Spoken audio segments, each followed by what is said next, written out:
Muy buenas noches a todos. Desde Tecnofarma queremos agradecer a la Sociedad Colombiana de Cardiología y Cirugía Cardiovascular, a la Sociedad Peruana de Cardiología por habernos permitido este espacio en esta oportunidad con nuestro segundo caso de cómo abordar el paciente con riesgo cardiovascular y dislipidemia. En esta oportunidad nos acompaña el doctor David Ricardo Miranda, médico peruano, quien es miembro asociado de la Sociedad Peruana de Cardiología. Es profesional de la Sociedad Europea de Cardiología, del Instituto Nacional Cardiovascular INCOR y de Salud, y es médico cardiólogo asistente de servicio de cardiología clínica de la Clínica San Felipe. Él nos va a acompañar como conferencista y como moderador nos acompaña el doctor Efraín Gómez, médico especialista en medicina interna y cardiología, especialista de medicina crítica y cuidado intensivo, es presidente de la Sociedad Colombiana de Cardiología, coordinador académico de la Sociedad Colombiana de Cardiología y jefe de la unidad de cuidado intensivo de la Clínica Chayo. A ellos muchísimas gracias por acompañarnos y por hacer partícipes de esta actividad del día de hoy. A todos los asistentes, muchísimas gracias y bienvenidos y que disfruten esta sesión de casos clínicos. Gracias. Muchas gracias.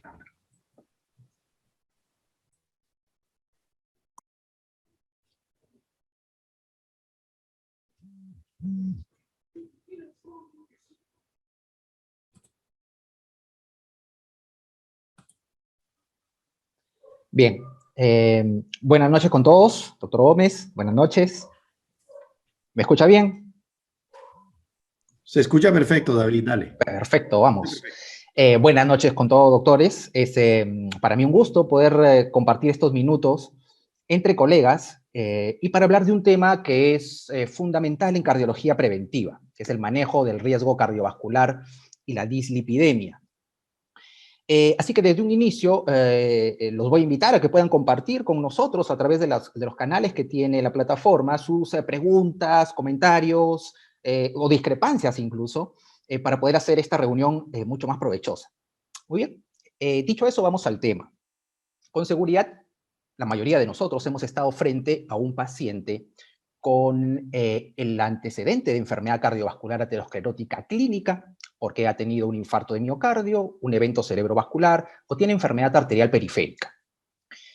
O de repente puede tratarse de un paciente diabético con múltiples factores de riesgo cardiovascular, o un paciente diabético con nefropatía, neuropatía, y con seguridad la mayoría de nosotros vamos a estar de acuerdo y estaremos frente a un paciente de alto o muy alto riesgo cardiovascular, con la guía que quieran utilizar.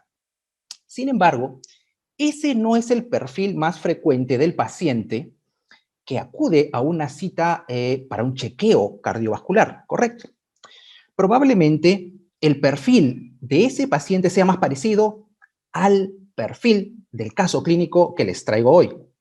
Se trata de un paciente de sexo masculino de 56 años de edad y microempresario. El paciente tenía un pequeño negocio, 3 locales, y como ha ocurrido en toda Latinoamérica con este problema que venimos atravesando, pues tuvo que cerrar 2 de esas 3 sedes. Su nivel de estrés psicológico estaba en el cielo.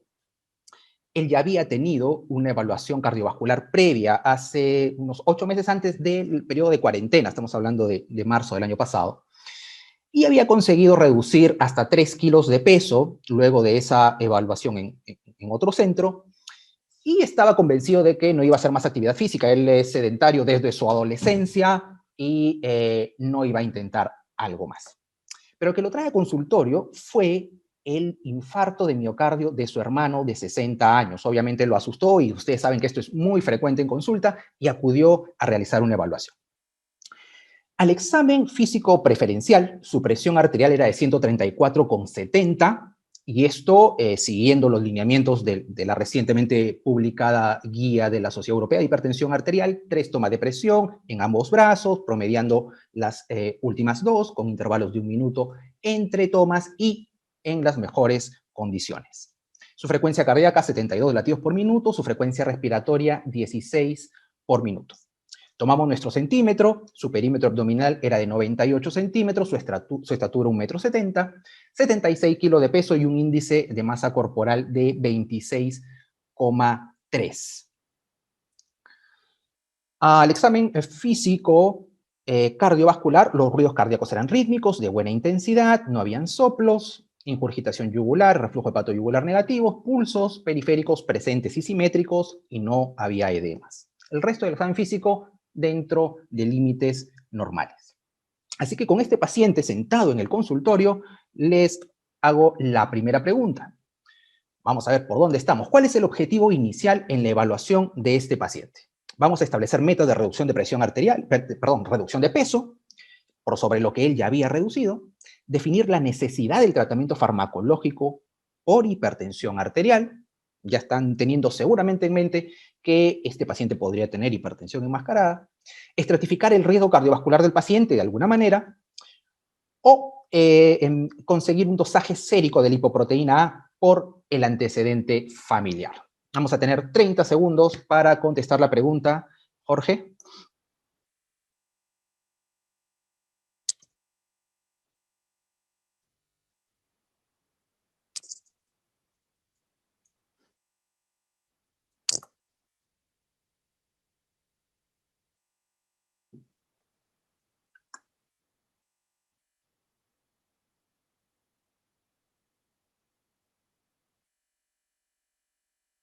Muy bien.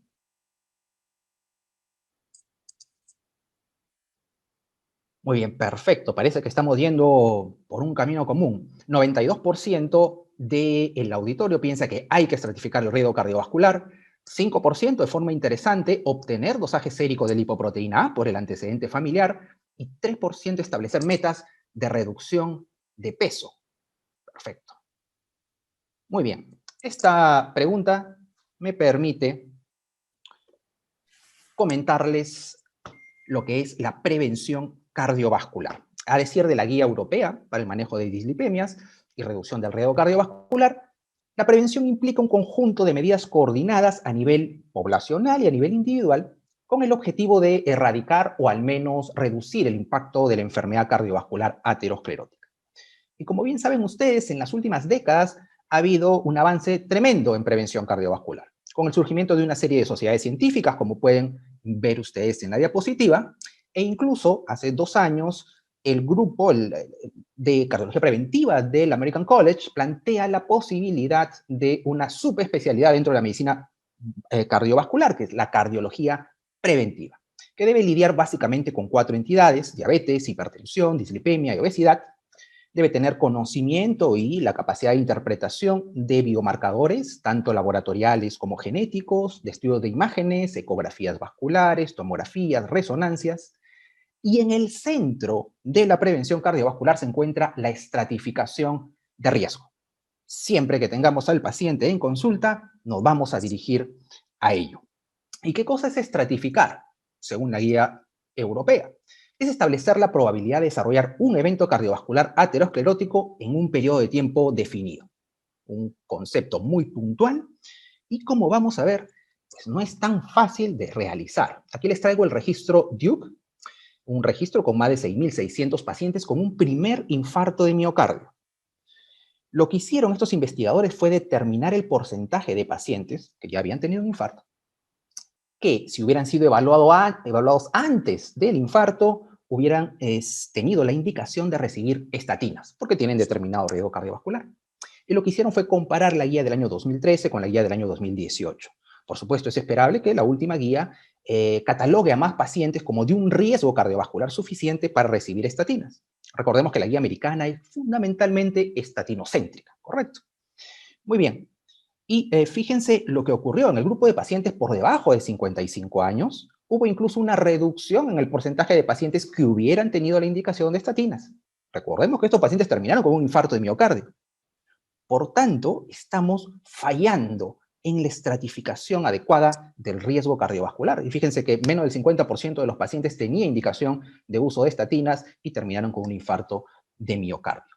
Lo mismo en el grupo de pacientes de entre 55 y 65 años, y solamente en el grupo de adultos mayores hubo un discreto incremento en el porcentaje de pacientes que hubieran sido tributarios del uso de estatinas. Así que, a estratificar el riesgo cardiovascular. Muy bien. Retornemos a nuestro paciente. Lo primero que sugerimos siempre es hacer una evaluación cualitativa del riesgo cardiovascular. ¿Qué implica esto? Pues tener en mente los criterios del score de salud cardiovascular ideal que planteó el American Heart el año 2010 y que incluye niveles de presión arterial por debajo de 120/80, el índice de masa corporal por debajo de 25, una glicemia por debajo de 100, colesterol total por debajo de 200, que la persona no fume, haga actividad física de forma regular, 150 minutos de ejercicio a la semana, y que se alimente adecuadamente, saludablemente, con frutas, verduras, fibras, bajo consumo de sal y de bebidas azucaradas. Entonces, eso es lo primero que uno tiene en mente y lo está evaluando en el paciente que tenemos en consulta para aproximarnos a su riesgo cardiovascular. Así que en ese contexto, les pregunto, ¿es posible estratificar el riesgo del paciente con los datos obtenidos? Algunos dirán, no, se requiere un análisis de laboratorio, porque es la forma de aproximarme con mayor precisión al riesgo. Sí es posible haciendo una aproximación clínica, no, se requiere un mapa, ojo con el nivel de presión arterial, o si es posible a través de alguna puntuación de riesgo. 30 segundos para su respuesta.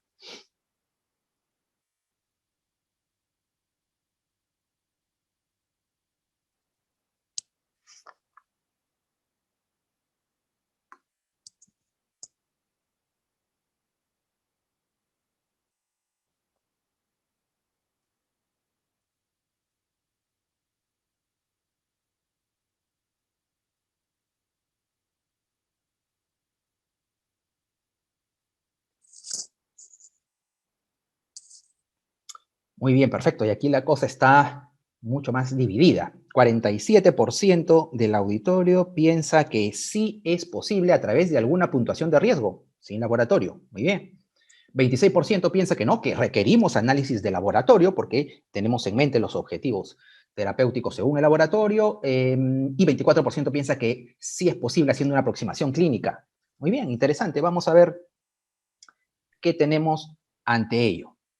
Yo creo que hay un Sí. aspecto importante, doctor Miranda, Dígame, doctor. considerar que en esta pregunta específica, y es cuando se enfrenta, y tú lo mencionaste muy, muy claramente, todo paciente que se enfrenta a la práctica clínica del análisis inicial, no solamente debe tener la estratificación de riesgo, como tú mencionaste, sino que también requiere unos análisis adicionales que se denominan análisis para modificar el riesgo.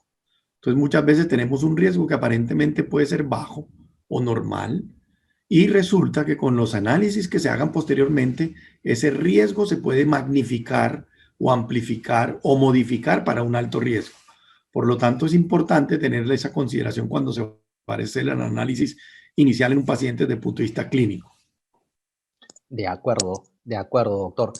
Así es, empezamos con un análisis clínico y seguramente vamos a tener otras herramientas que nos van a permitir afinar el riesgo cardiovascular del paciente. Muy bien. Y les traigo aquí una herramienta, en la puntuación de riesgo Inter-Heart, que es una puntuación de riesgo sugerida o recomendada por la Sociedad Interamericana de Cardiología en su documento sobre generación de unidades de prevención cardiometabólica. Y como pueden ver, tiene una serie de áreas que no involucran el laboratorio. Y esto lo traigo básicamente porque, como ha comentado el doctor Gómez, el laboratorio, los análisis adicionales nos van a permitir ser más precisos con la estratificación de riesgo. Sin embargo, seguramente esto ocurre en Colombia, en Ecuador, en Perú, en toda Latinoamérica. Hay algunos lugares que no tienen acceso al laboratorio y podemos contar con algunas herramientas como esta para aproximarnos al riesgo del paciente. Y esa fue la idea de la Sociedad Interamericana de Cardiología. Y fíjense lo interesante que básicamente son cosas muy puntuales y en que hay que profundizar más en los factores psicosociales, en los factores dietéticos, en la actividad física. Conversar un poco más con nuestro paciente y podemos aproximarnos. Por supuesto que tenemos otras herramientas que nos van a ayudar posteriormente, pero ya nos vamos acercando al riesgo cardiovascular de nuestro paciente. Y en este caso, nuestro paciente tenía 9 puntos. Estamos en un nivel intermedio. Vamos a ver si podemos afinar nuestra estratificación de riesgo. Muy bien, retornamos a nuestro paciente y como tenemos la opción de contar con laboratorio, les presento el perfil lipídico. Les adelanto que el nivel o los resultados del hemograma, las transaminasas, salieron dentro de límites normales y les presento aquí el perfil lipídico, los niveles de glucosa en sangre y de creatinina. colesterol total 220, vamos a ir grabando estos números, colesterol LDL en 131, HDL 48, triglicéridos 205, glucosa 104 y creatinina 0.8. Así que, con el análisis clínico que hemos hecho y estos análisis de laboratorio, les consulto, ¿cuál sería el riesgo cardiovascular estimado del paciente? 30 segundos.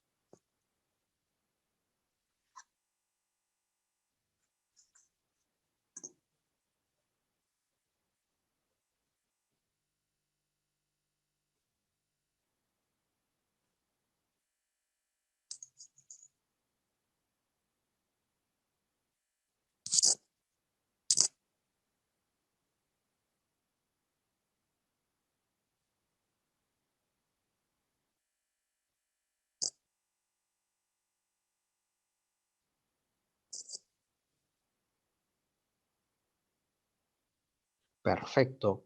Muy bien, entonces, interesante. Mire, 47% del auditorio piensa que el paciente es de alto riesgo cardiovascular, 37% piensa que es de riesgo moderado. ¿Mm? Bajo riesgo, 10% y muy alto riesgo ya, 7%. Fíjense las diferencias que hay en una evaluación inicial del riesgo cardiovascular de cualquier paciente. Y como les dije en un inicio, no estamos con el camino claro de un paciente con muy alto riesgo cardiovascular, sino un paciente promedio que vemos en consulta. Muy bien, metámonos entonces en el paciente. Primero hablaremos de cuáles son las categorías de estratificación de riesgo. Y aquí tomo como referencia la Guía Europea para el Manejo de Dislipemias, que tiene una organización muy bien estructurada. ¿Quiénes son de muy alto riesgo? Pacientes que ya tienen enfermedad cardiovascular aterosclerótica, documentada clínicamente porque han tenido un infarto de miocardio, un evento cerebrovascular o tienen enfermedad arterial periférica, pero también pacientes que tienen aterosclerosis documentada de forma inequívoca por imágenes. Y esta es una diferencia fundamental entre la guía europea y la guía ACC-AHA, la guía americana, que podemos comentar posteriormente. El peso que se le da al valor predictivo de la aterosclerosis subclínica, no solamente coronaria, sino también carotidia o femoral. Y la evidencia es abundante. Les muestro aquí solamente un estudio, el estudio de bioimagen con más de 5.800 pacientes del grupo del doctor Fuster, y lo que se hizo fue evaluar la asociación entre la presencia de una placa aterosclerótica, carotidia en este caso, también score de calcio, y el desarrollo de enfermedad cardiovascular aterosclerótica, los llamados MAS, eventos cardiovasculares adversos mayores. ¿Y qué se encontró? Organizada la carga de placa aterosclerótica por terciles, a mayor carga de placa aterosclerótica, mayor incidencia de eventos cardiovasculares. Y otro punto interesante fue que el índice de reclasificación neto se modificó de forma significativa, es decir, la presencia de aterosclerosis subclínica carotidia me permite afinar la estratificación de riesgo del paciente, y fue en el mismo nivel que la reclasificación ofrecida por una prueba de score de calcio. Así que tenemos bastante información con una ecografía carotidia en el caso del estudio de bioimagen. ¿Qué otros pacientes son considerados de muy alto riesgo cardiovascular? Diabéticos con daño de órgano blanco, como habíamos mencionado al inicio de la charla, o que tienen múltiples factores de riesgo cardiovascular, o diabéticos tipo 1 de larga data, pacientes con enfermedad renal crónica y tasas de filtración glomerular por debajo de 30, pacientes con hipercolesterolemia familiar y un factor de riesgo cardiovascular adicional, y también pacientes con una puntuación de riesgo, que para los europeos es la puntuación de riesgo score mayor a 10%. Estamos hablando de mortalidad cardiovascular a 10 años. Vamos a hablar de scores más adelante.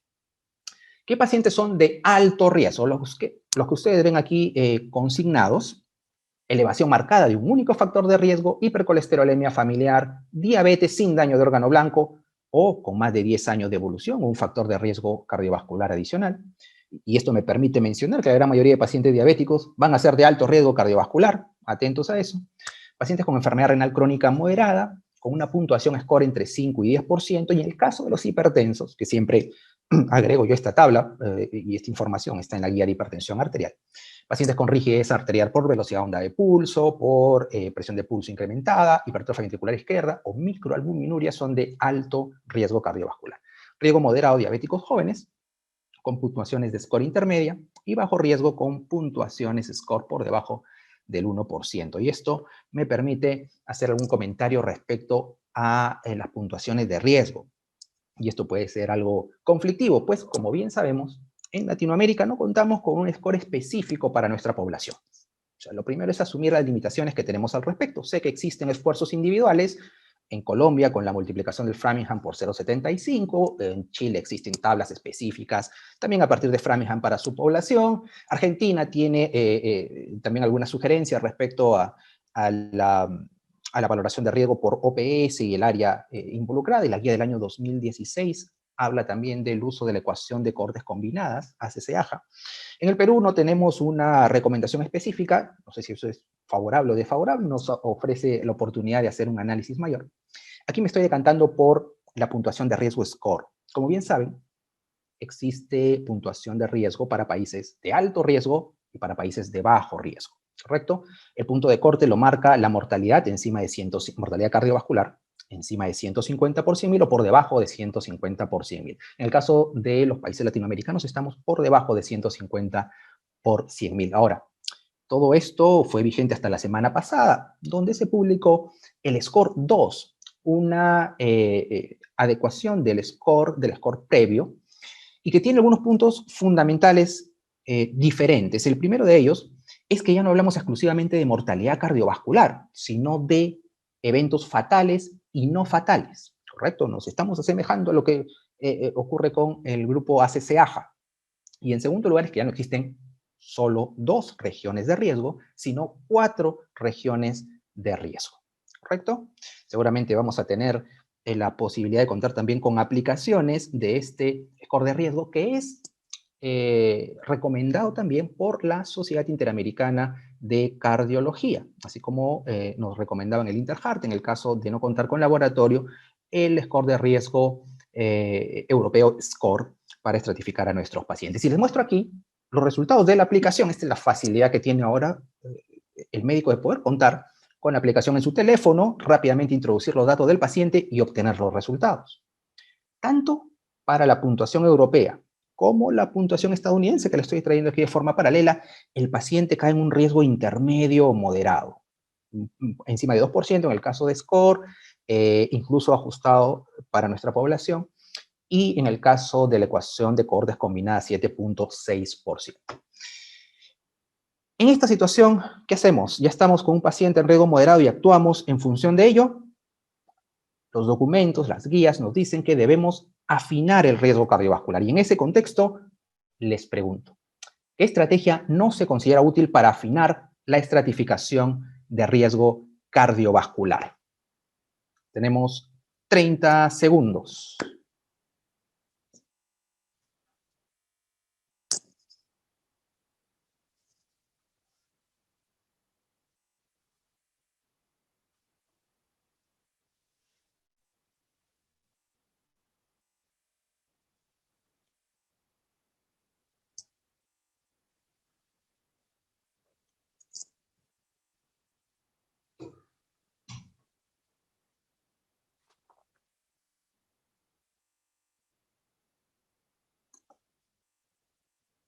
Muy bien. 54% de ustedes piensa que no se considera útil la ecocardiografía de estrés con dobutamina, pero prácticamente la otra mitad del auditorio piensa que no es de utilidad determinar potenciadores de riesgo en 14%, dosar apolipoproteína B, lipoproteína A y triglicéridos en 20%, o contar con score de calcio, un 11%. Interesante, aquí también tenemos alguna división de opiniones. Vamos a ver.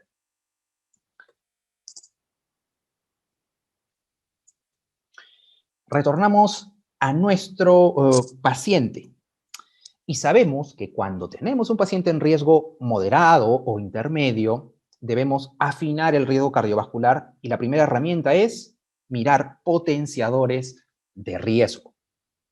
¿Cuáles son estos potenciadores de riesgo? Si estoy siguiendo los parámetros de la guía europea, pues miro los parámetros de potenciación que ellos describen. Deprivación social, bueno, no es el caso de nuestro paciente. Obesidad central.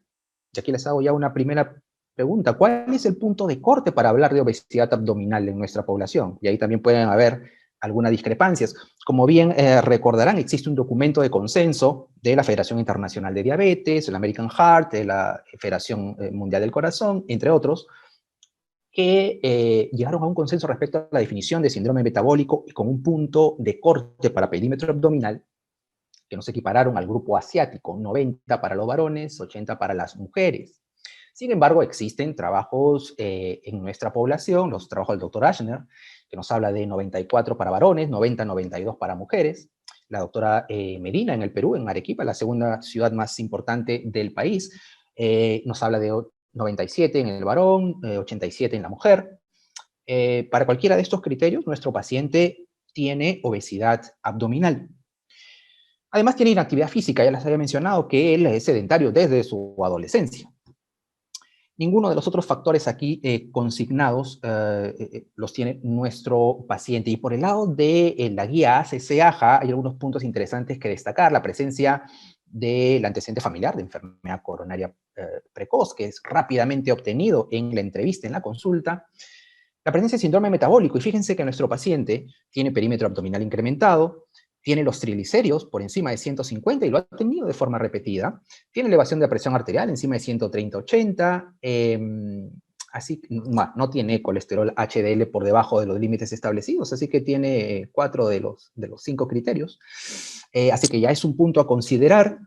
Recordemos siempre la presencia de enfermedades inflamatorias, artritis reumatoide, psoriasis, VIH, que puede incrementar el riesgo. Siempre preguntemos por la historia ginecológica en el caso de nuestras pacientes, y quiero destacar el laboratorio con la persistencia de los triglicéridos elevados, encima de 175, la elevación de la proteína C reactiva ultrasensible, la elevación de lipoproteína A, que para el grupo estadounidense es de 50 miligramos decilitro, el punto de corte, los británicos nos hablan de 30 miligramos decilitro, o más de 125 nanomoles litro, que es la forma que a través de la cual se recomienda expresar el valor de lipoproteína A, de acuerdo a la Federación Internacional de Química Clínica. El nivel de apolipoproteína B encima de 130, especialmente en pacientes con triglicéridos elevados, síndrome metabólico, o el índice de tobillo-brazo por debajo de 0,9, que es un hallazgo muy, muy sólido, muy específico, pero habitualmente cuando tenemos este hallazgo, pues estamos llegando bastante tarde. Muy bien, ¿y por qué son importantes los potenciadores de riesgo? Les muestro aquí el mismo registro Duke, donde vemos que si existen estos potenciadores de riesgo, los pacientes van a ser catalogados con un nivel de riesgo mayor y por tanto hubieran sido tributarios de recibir estatinas. Es decir, estos pacientes que, recordemos el registro Duke, eran pacientes con infarto de miocardio, podían haber sido estratificados de mejor manera. Y veamos algunos puntos respecto a estos potenciadores de riesgo. Respecto a triglicéridos, o diré mejor, lipoproteínas ricas en triglicéridos, las lipoproteínas aterogénicas, ApoB100, que asocian riesgo cardiovascular. Este es un estudio interesante de la corte de Arick y de Framingham con más de 15.000 pacientes sin enfermedad cardiovascular, que nos muestra que a mayor nivel de triglicéridos, mayor es el riesgo. Esto lo conocemos. Pero lo interesante es que el riesgo empieza a niveles muy bajos, incluso por debajo de 100 miligramos de decilitro. Conocedores nosotros de que 150 es el nivel tradicionalmente catalogado como de un riesgo incrementado. ¿Qué podemos decir de la lipoproteína A? Este es un estudio de la corte de Arick con más de 12.000 pacientes, donde se evaluó si la presencia de lipoproteína A incrementada por encima de 50 miligramos decilitro y la historia familiar de enfermedad cardiovascular aterosclerótica precoz se asociaban a un riesgo cardiovascular incrementado. Y podemos ver claramente que si el paciente tiene una LPA elevada, su riesgo es mayor. Si tiene historia familiar, su riesgo es mayor. Pero de forma interesante, los dos factores elevados se suman y potencian el riesgo de este paciente. Finalmente, entonces, ambos factores son independientes e incrementan el riesgo cardiovascular del paciente. Estamos habituados a pensar en lipoproteína A cuando tenemos un paciente con antecedente de enfermedad cardiovascular prematura en la familia, pero sabemos ahora que estos factores pueden ir cada uno por su lado e incrementar el riesgo. ¿Y qué nos dice el grupo americano? Porque sé que algunas personas, médicos, optan por la estrategia del grupo americano. Para ellos, el objetivo es determinar cuál es el riesgo del paciente para darle estatinas. Colesterol LDL más de 190, estatina de alta intensidad. Paciente diabético, entre 40 y 75 años, estatina de moderada intensidad. Y para el grupo grueso, que no tiene estas características iniciales, pues hay que estratificar con la ecuación de cohortes combinadas.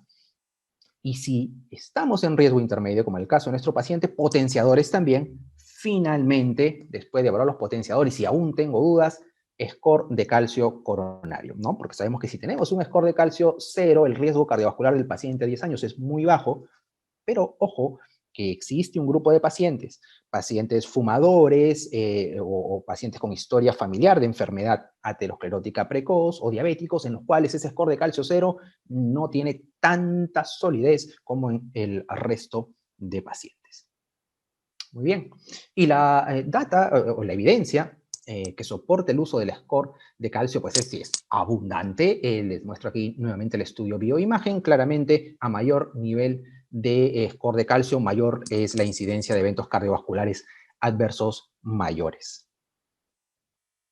Muy bien. Y en nuestro paciente tenemos a mano una ecografía vascular y encontramos placas ateroscleróticas en ambas arterias carótidas, placas no obstructivas, y sabemos que estábamos frente a un paciente con múltiples potenciadores de riesgo y además evidencia de aterosclerosis subclínica carotidia y por supuesto su riesgo cardiovascular es alto. Muy bien. Hago aquí un resumen de la estrategia de estratificación de riesgo cardiovascular inicial. Y este esquema de Goyal me parece muy interesante, la estrategia 4+2. Primero, siempre aproximación cualitativa. Tengo en mente cuáles son los niveles de salud cardiovascular ideal de mi paciente, a ver si hay alguno que no está en rango, y eso es ciertamente muy frecuente. En el Perú tenemos estudios donde los parámetros de salud cardiovascular ideal son muy poco prevalentes, 1.3%, hay estudios en Ecuador de 4%, en Brasil de 0.5%, pero lo primero es eso, evaluación cualitativa. Luego paso a una evaluación cuantitativa, escogiendo un score de riesgo. Y si cada uno de ustedes tiene un score de riesgo para su población, pues es lo óptimo. En tercer lugar, evaluar los potenciadores de riesgo y finalmente estudios de imágenes si aún tengo dificultades en estratificar el riesgo de mi paciente. Y dos principios de manejo, siempre los estilos de vida son una piedra angular del tratamiento y por supuesto que mis medidas van a ser más intensivas conforme más alto es el riesgo de mi paciente. Y si estoy hablando de aterosclerosis subclínica, carotidia en el caso de mi paciente, pues sabemos que esta se produce ante la exposición a una serie de factores de riesgo. Estamos hablando ahora específicamente de dislipemia. Y este es un trabajo muy interesante que muestra Amadi. Son pacientes que han tenido un infarto de miocardio y han ido a coronariografía y se ha podido medir la estenosis de la luz del vaso. Y fíjense que más de 3 meses antes del infarto, la estenosis de la luz del vaso está alrededor de 35%. Las 4 barras que ven en rojo son los estudios que motivaron el concepto de que se podía dar un infarto de miocardio con placas no obstructivas, ¿correcto? Pero la mayoría de esta data nos muestra que hay una progresión de tal forma que a menos de 3 meses del infarto de miocardio, la estenosis de la luz del vaso está alrededor del 68%. La misma se mantiene al momento del infarto de miocardio. Por tanto, tenemos una etapa de aterosclerosis subclínica donde podemos intervenir y modificar la historia natural de la enfermedad. A partir de esto, pregunto lo siguiente. En relación a la aterosclerosis subclínica, ¿cuál considera usted la afirmación correcta? La prevalencia es 15%, 85%, no es útil para la estratificación de riesgo cardiovascular, y creo que esto ya lo comentamos, o comprende el uso de ecografía carotidia femoral aórtica y score de calcio. 30 segundos.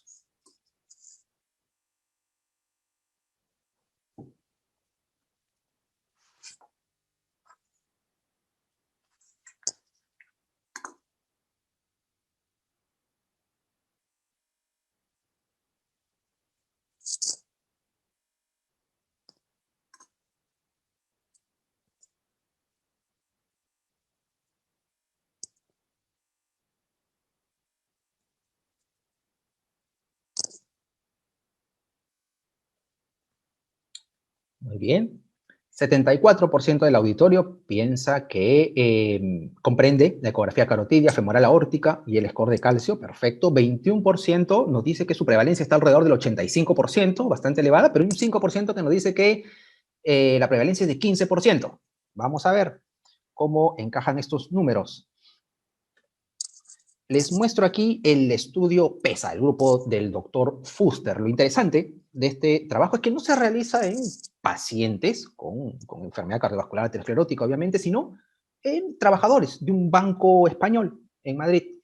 Más de 4.000 personas sin enfermedad cardiovascular aterosclerótica, entre 40 y 54 años. Como pueden ver, 77% no tienen un factor de riesgo cardiovascular o tienen uno solo.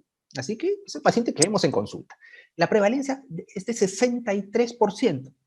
Pero, ojo, estamos hablando de la evaluación de todos los territorios vasculares, carotidio, coronario, a través del score de calcio, abdominal, infrarrenal y femoral. La prevalencia en el caso del estudio bioimagen, donde los pacientes tenían en promedio 69 años, estaba alrededor de 60% y solo carotidio y coronario. En general es bastante prevalente. Y un subestudio muy interesante también del PESA es este, con más de 1.700 pacientes con un colesterol LDL por debajo de 160, donde podemos ver que si el paciente tiene un colesterol LDL de 50 y 60, pues no hay aterosclerosis subclínica. Pero si tiene un LDL entre 110 y 120, y recordemos que la guía recomienda menos de 116 en pacientes de riesgo bajo, pues 45% de ellos tiene aterosclerosis subclínica e incluso de varios territorios. Ojo a esos números. Y esto ha hecho que se plantee un nuevo enfoque a partir del diagnóstico de aterosclerosis subclínica. Al momento hablamos de prevención primaria, cuando manejamos los factores de riesgo para que no se produzca un evento cardiovascular, pero estaríamos hablando a partir de la búsqueda de aterosclerosis subclínica, de prevención primaria antes de que aparezca dicha aterosclerosis. Y una vez que esta aparece, pues tendríamos que enfocarnos en evitar la progresión de la aterosclerosis subclínica, un nuevo enfoque en el campo de la prevención cardiovascular. Muy bien. Nuestro paciente entonces de alto riesgo cardiovascular con este perfil lipídico que les hemos mostrado va a requerir un manejo específico y estamos hablando de dislipemia. Así que la pregunta es, ¿cuál es el objetivo terapéutico inicial de nuestro paciente? Porque vamos a estar todos de acuerdo, no lo sé. Colesterol total, LDL, el no HDL, es decir, todas las partículas lipoproteicas aterogénicas, la apolipoproteína B, específicamente la partícula más aterogénica. 30 segundos para su respuesta.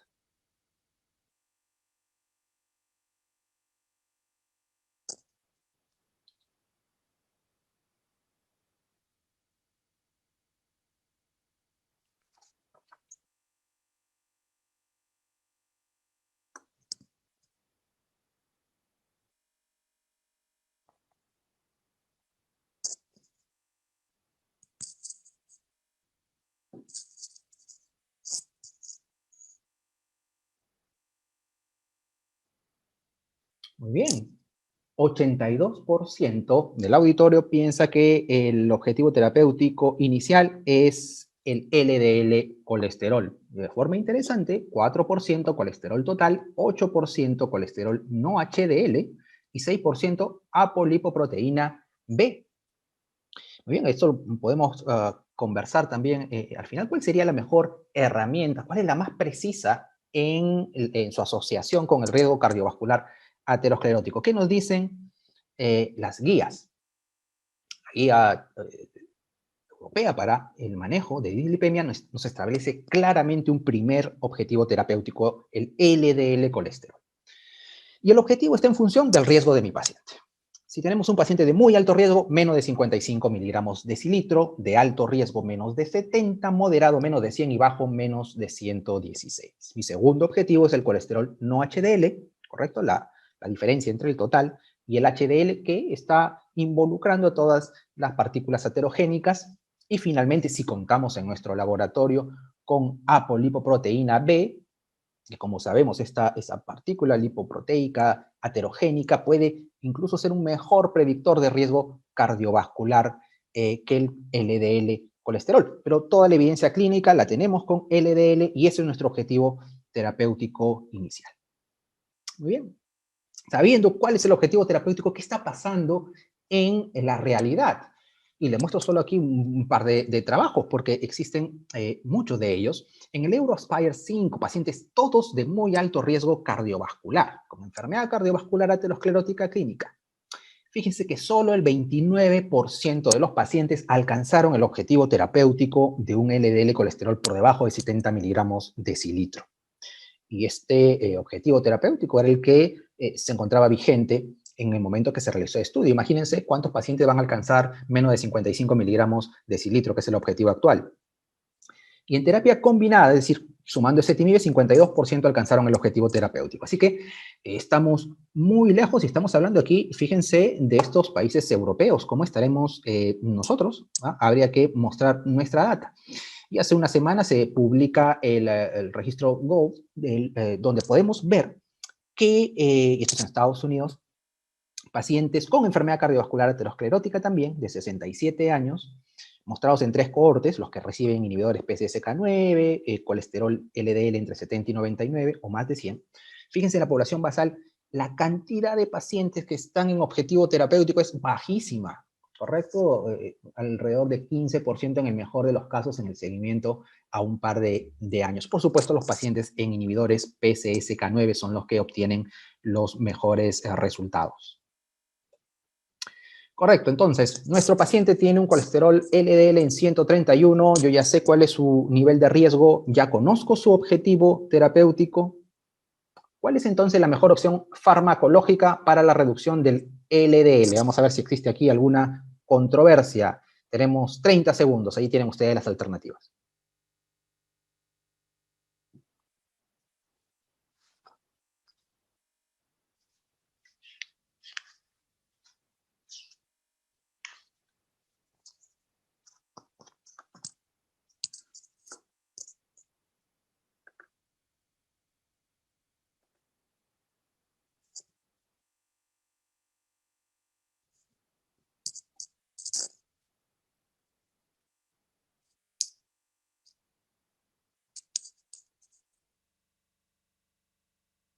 Muy bien. Tenemos que el 83% del auditorio piensa que el paciente debería recibir atorvastatina 40-80 miligramos, rosuvastatina 20-40, es decir, estatinas de alta intensidad. 13% piensa en intensidad moderada. 4% piensa en alternativa de simvastatina o pravastatina. Y nadie piensa en fibratos. Muy bien. Y este es otro punto muy interesante. Si ustedes hacen un cálculo preciso de cuánto debemos reducir el colesterol LDL en este paciente, y los invito a realizarlo, probablemente tengamos que reducir un poquito menos de 50%, pero, por supuesto, uno quiere alcanzar el objetivo terapéutico y sabe que no todo paciente responde igual. Vamos a ver.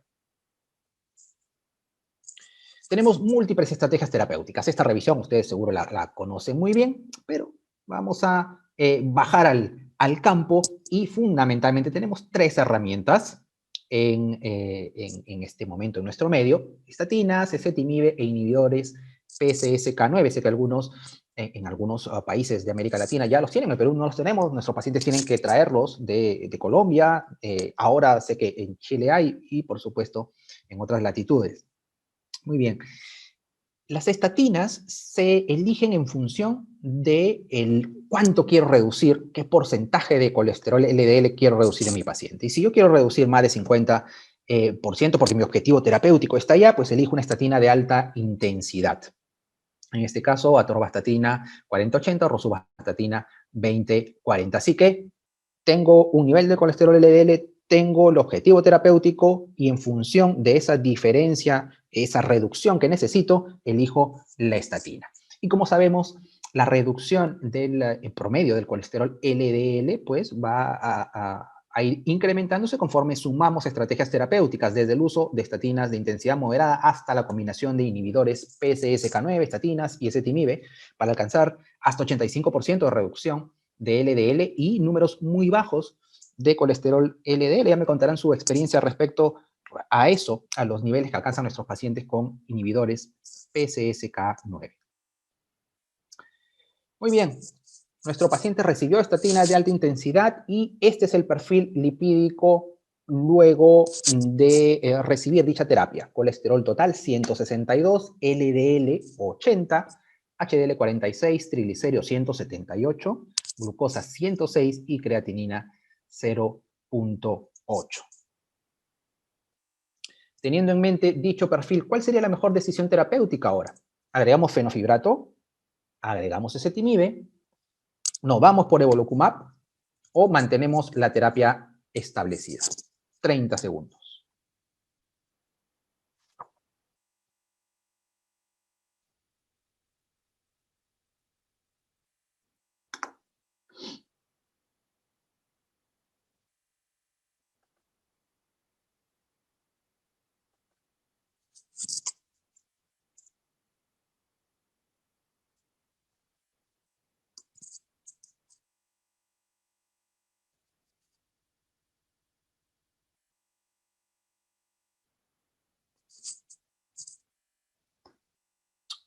Muy bien, 78% del auditorio piensa que hay que agregar ezetimibe, un 7% hay que agregar un fibrato, un 15% mantiene la terapia establecida.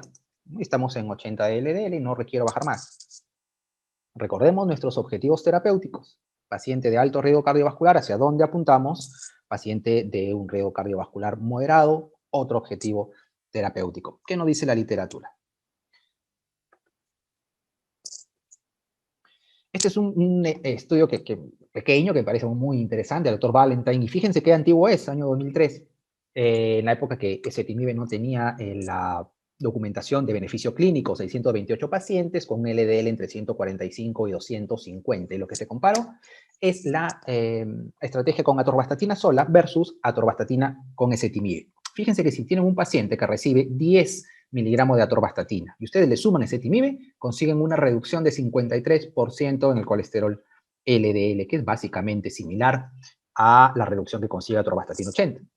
Y si el paciente recibía 20 miligramos de atorvastatina, le sumo 10 de ezetimibe y consigo 54% de reducción semejante a atorvastatina 80 miligramos. Sabemos, adicionalmente, o si un paciente recibe estatinas, va a conseguir un beneficio en reducción de LDL de 15 a 20% con el agregado del ezetimibe, ¿no? Está claramente demostrado y saben bien ustedes que el beneficio clínico lo hemos obtenido a través del estudio IMPROVE-IT, donde hubo una reducción de riesgo relativo de 7%, reducción de muerte cardiovascular, eventos cardiovasculares y stroke en pacientes post síndrome coronario agudo, comparando simvastatina versus simvastatina ezetimibe.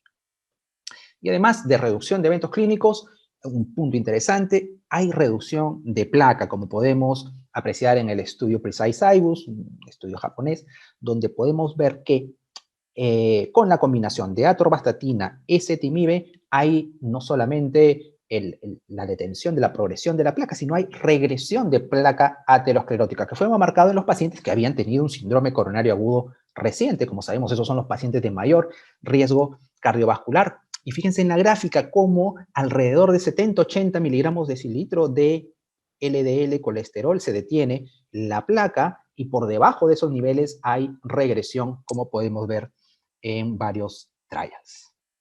Muy bien.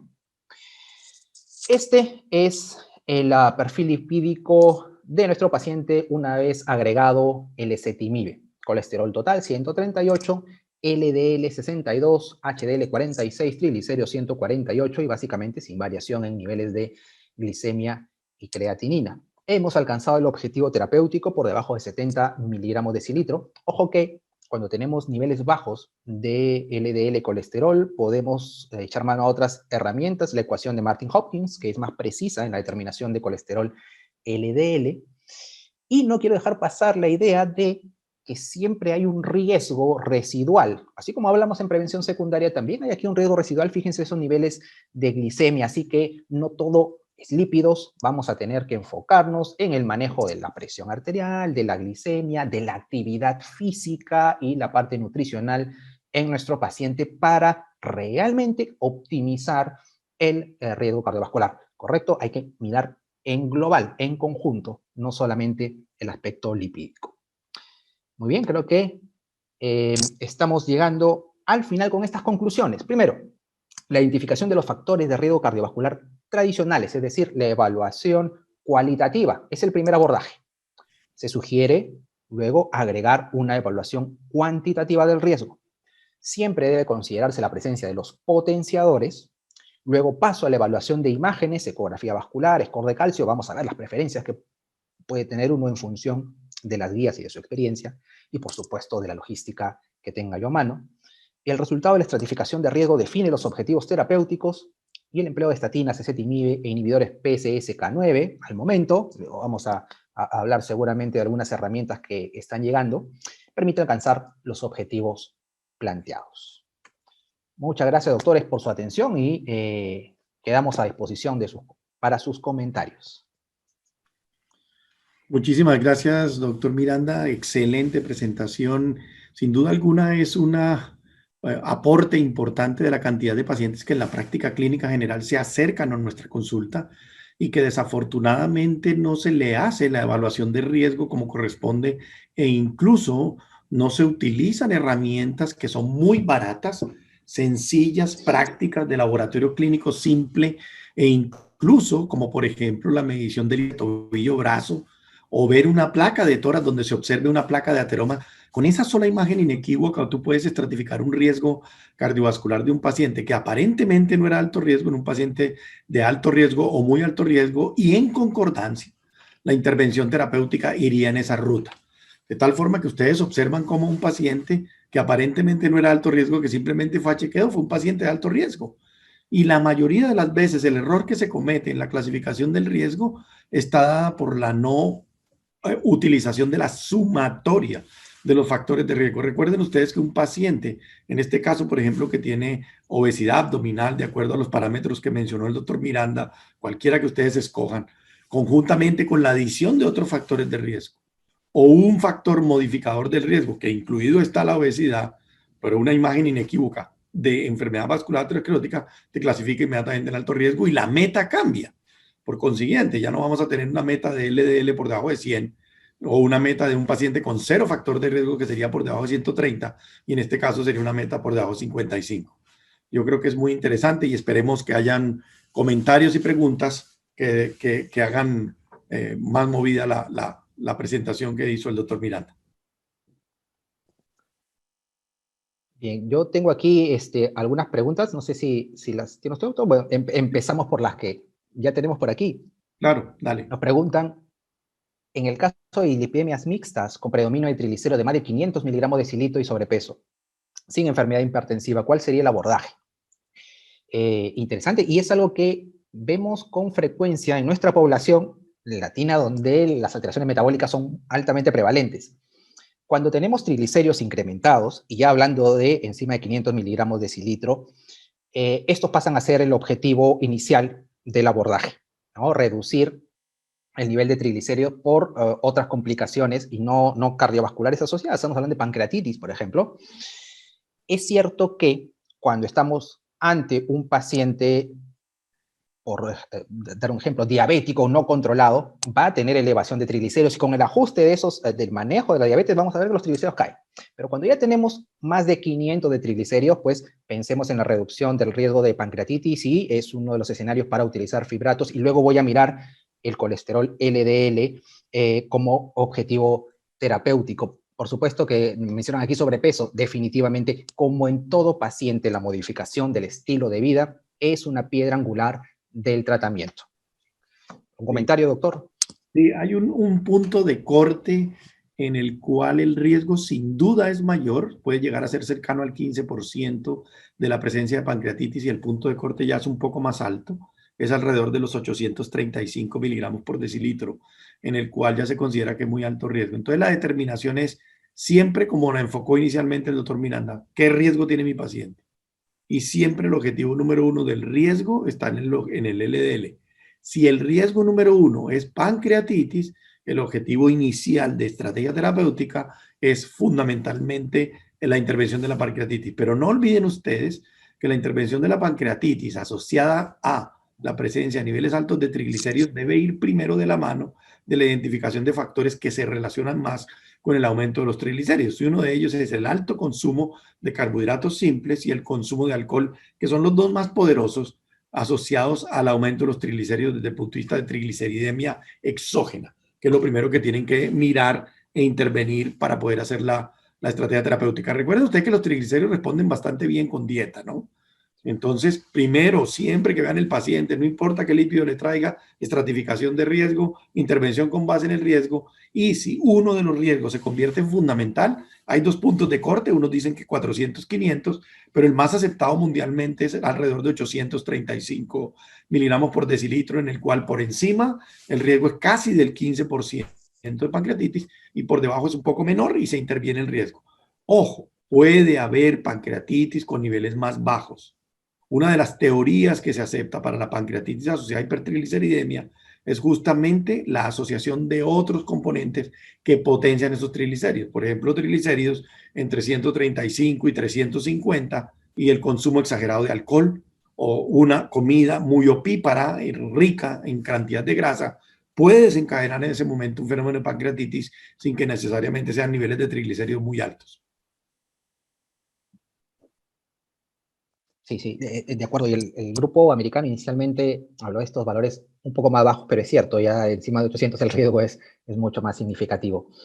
Nos comentan aquí, doctor, una vez alcanzado el objetivo terapéutico, ¿mantengo las estatinas de por vida? Es una pregunta que escuchamos con mucha frecuencia, ¿correcto? Sí. Y el punto es que uno debe hacer un abordaje, como hemos comentado, estructurado, secuencial, para estratificar el riesgo cardiovascular de nuestro paciente, y una vez definido el riesgo, inicio terapia y mantengo terapia. El punto aquí es, justamente porque voy a prescribir una medicación que debe ser de largo aliento, tengo que hacer una evaluación muy exhaustiva y explicarle al paciente cuáles son los riesgos y los beneficios de esta terapia, que así como en el caso de la hipertensión arterial, debe ser, como digo, de largo aliento. ¿Doctor? Sí, yo creo que no se debe suspender el consumo de estatinas tan pronto se logren las metas, porque la dislipidemia es una condición de muy alto riesgo con un impacto poblacional altísimo. Es el cuarto factor de riesgo en todos los factores de riesgo en la historia de la enfermedad cardiovascular aterosclerótica, que puede ser fácilmente intervenible, y ya les mostró el doctor Miranda claramente cómo en los registros realmente la adherencia al tratamiento es terriblemente pobre. Y lo que se ha visto es que esa pérdida de la adherencia al tratamiento está muy relacionada más con la pésima información y casi que influenciada por los medios de comunicación. Uno de nuestros queridos profesores de aquí de Colombia, el doctor Álvaro Ruiz, hace una mención muy bonita. Si uno no ve bien y le ponen unas gafas y empieza a ver bien, ¿se las quita? ¿Está viendo bien? Si se las quita, va a volver a ver mal. Eso ocurre exactamente igual cuando se suspende el tratamiento para los lípidos. Se van a volver a subir los lípidos y va a volver a aumentar y aparecer nuevamente el riesgo cardiovascular. De tal forma de que si yo ya estoy viendo bien y tengo controlado a mi paciente, por favor nunca suspendan la terapia con estatina. Así es. Bien, tenemos más comentarios por aquí. Lo mismo en relación al mantenimiento de la estatina, que como hemos comentado se va a mantener. Otra pregunta aquí, el tratamiento con atorvastatina y fibratos, dice Genfibrosilo. En LDL y triglicéridos altos, ¿sería a considerar? O pregunta si se puede considerar. Bueno, con respecto a triglicéridos incrementados, sabemos por los estudios epidemiológicos que a mayor nivel, mayor riesgo de eventos cardiovasculares ateroscleróticos, fundamentalmente por el incremento de lipoproteínas ricas en triglicéridos, que son aterogénicas, no por los triglicéridos per se. Y el uso de fibratos no ha demostrado reducción de eventos cardiovasculares, puntos finales duros. Existe solamente un subgrupo de pacientes, obviamente un análisis post-hoc, donde los pacientes con HDL bajo y triglicéridos altos podrían tener un beneficio, pero no fue el punto final primario del estudio, así que no podemos hablar de puntos duros respecto al uso de fibratos, y acá específicamente nos hablan de Genfibrosilo, que como sabemos en combinación con las estatinas, pues los riesgos de efectos secundarios son mucho mayores. Así que yo creo que debemos, en caso de este tipo de pacientes, estratificación de riesgo, reforzar cambios en el estilo de vida, enfocar el tratamiento en el colesterol LDL, en el caso esté incrementado, como mencionan en la pregunta, y en el caso de los triglicéridos van a responder bastante a los cambios en estilo de vida, y solamente un grupo de pacientes diabéticos con HDL bajo, triglicéridos altos, podría, HDL menos de 40, triglicéridos encima de 200, podrían tener un beneficio adicional, ¿no? Yo ¿Algún creo que hay comentario? que reforzar la respuesta diciendo un no absoluto a la combinación de estatinas con Con gemfibrosilo. gemfibrosilo. Es un no absoluto, no se hace. En el momento que por alguna de las consideraciones prácticas que se mencionaron anteriormente se requiere adicionar un fibrato, sería fenofibrato o ciprofibrato los únicos que se podrían asociar a la utilización de estos medicamentos. Si ustedes miran la guía europea es muy clara en el tema de cuándo se utilizan medicamentos para los triglicéridos. Primero, estratificación de riesgo, inicio de estatinas para el control del factor de riesgo que fundamentalmente está relacionado, el doctor Miranda lo mostró claramente, es el LDL, posteriormente viene el colesterol no HDL, y en ese componente específico del colesterol no HDL, si los triglicéridos hacen parte importante de esa característica clínica de riesgo, considera adicionar o ácido fenofíbrico o besafibrato, no está gemfibrosilo. Por lo tanto, es muy importante saberlo para que no vayan a combinar con gemfibrosilo.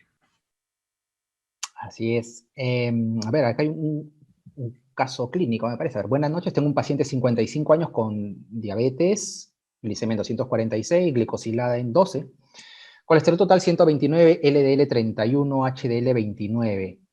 Dice, ¿cómo abordaría el manejo de esta hipertrigliceridemia? Bueno, no nos da el valor de los triglicéridos y si sería confiable el valor de LDL. Bueno, entiendo por lo que comenta si hay hipertrigliceridemia, siempre tenemos problemas con la fórmula de Friedewald para el cálculo del LDL, ¿no? Y básicamente por ese lado tendríamos el problema, pero ahora tenemos otras herramientas que pueden ser de utilidad, como Martin Hopkins, y existen otras fórmulas cuando no se puede hacer una medición directa de LDL, y básicamente sobre manejo de la hipertrigliceridemia en el paciente diabético, como habíamos mencionado, son los cambios del estilo de vida y el propio manejo de la glicemia que puede mejorar los niveles de triglicéridos de nuestro paciente. Una cosa importante ahí, porque a veces nos volvemos como repapistas y queremos encontrar, mejor dicho, en ese tipo de paciente no hay ningún problema en iniciar una estrategia que modifique un valor para determinar el riesgo posterior. Si ustedes miran, tiene unos niveles de hemoglobina glicosilada por encima de 10. No cabe ninguna duda que el problema de sus triglicéridos es glucosa. De tal forma que hagan una intervención inicial para el control de la glucosa. Toda hemoglobina glicosilada por encima de 10, la guía ADA claramente recomienda el inicio de terapia inyectable. Y entre la terapia inyectable se debe coger un GLP-1 análogo de los receptores. De tal forma que habría que poner un análogo de los receptores GLP-1 en fase inicial. Tengo un LDL que no me permite riesgo en este momento, por lo menos en la medición inicial, y después revalúo el perfil de lípidos cuando haya hecho un adecuado control de la glucosa. No tengo problema, lo puedo hacer en 3 meses.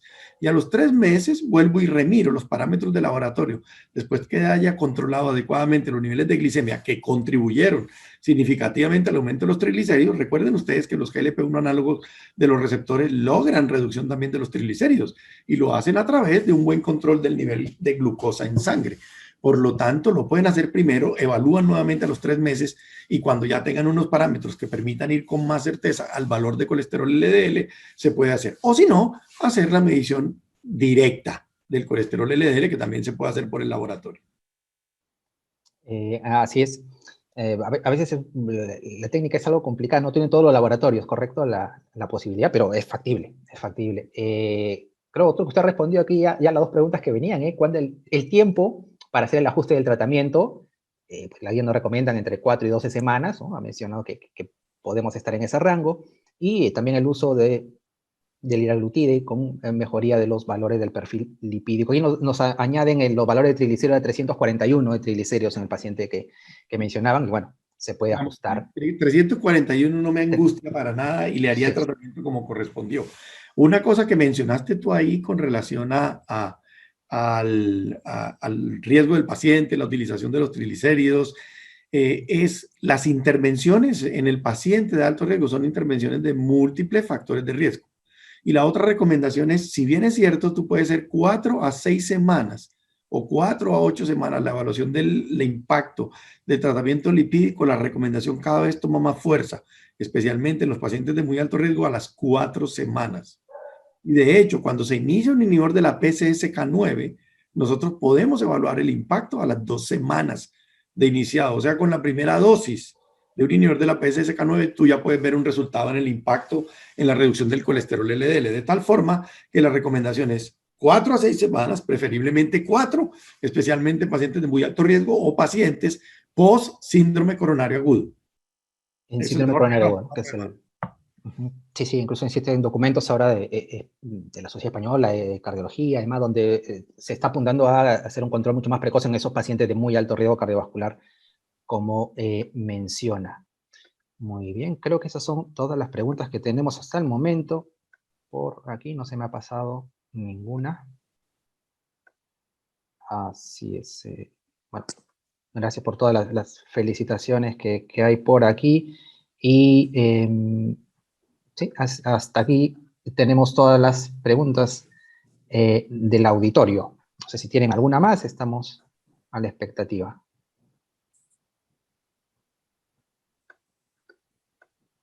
Sí, yo creo que no hay ninguna más, parece. Sí, sí. Saludos de Iquitos, Perú. Saludos por allá. Bien. Ok. Bueno, doctores, muchísimas gracias. De verdad les agradecemos por este espacio bien interesante de abordaje muy práctico de casos clínicos de riesgo cardiovascular y dislipidemia. En realidad queda clarísimo la importancia de la estratificación del riesgo, del manejo terapéutico y del manejo del estilo de vida. Muchísimas gracias a todos por participar, a usted, doctor Gómez, por acompañarnos en la moderación del caso. Doctor Miranda, también muchísimas gracias por su preparación, y a todos los asistentes y a la Sociedad Colombiana y Peruana de Cardiología por habernos permitido el espacio. Y gracias por darnos el tiempo hoy viernes 8 de la noche. Que todos descansen, que tengan un buen fin de semana y muchísimas gracias. Gracias a todos. Buenas noches. Gracias, doctor Miranda. Muchas gracias. Hasta luego, doctor. Un honor.